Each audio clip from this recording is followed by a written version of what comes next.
మండల్ పరిషత్ మండల్ యూనిట్గా మండల్ పరిషత్ ఏర్పాటు చేశారు. 73వ రాజ్యాంగ సవరణ ద్వారా పంచాయతీ వ్యవస్థకు రాజ్యాంగ ప్రతిపత్తి కల్పించడం చేత దీని ఆధారంగా ఆంధ్రప్రదేశ్ ప్రభుత్వం 1994లో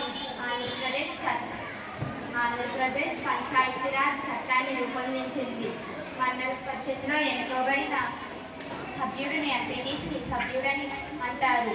గ్రామాన్ని కొన్ని వార్డులుగా విభజించినట్టే మండలాన్ని కూడా కొన్ని ప్రాదేశిక నియోజకవర్గాలుగా ఎంపీటీసీ సెగ్మెంట్లుగా విభజిస్తారు. ప్రతి నియోజకవర్గానికి రహస్య ఓటింగ్ ద్వారా ఎన్నికలు జరుగుతాయి. ప్రతి నియోజకవర్గానికి ఒక ఎంపీటీసీ ఉంటారు.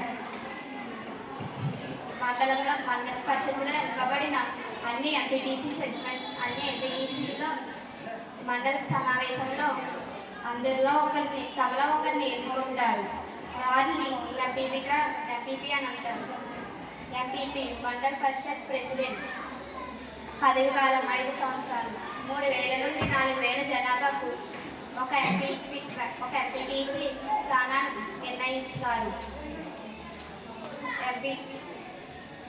ఎంపీపీ ప్రభుత్వం అధికారిగా MPDO mandal Parishad president development officer. My name is Spandana. I am studying 8th class.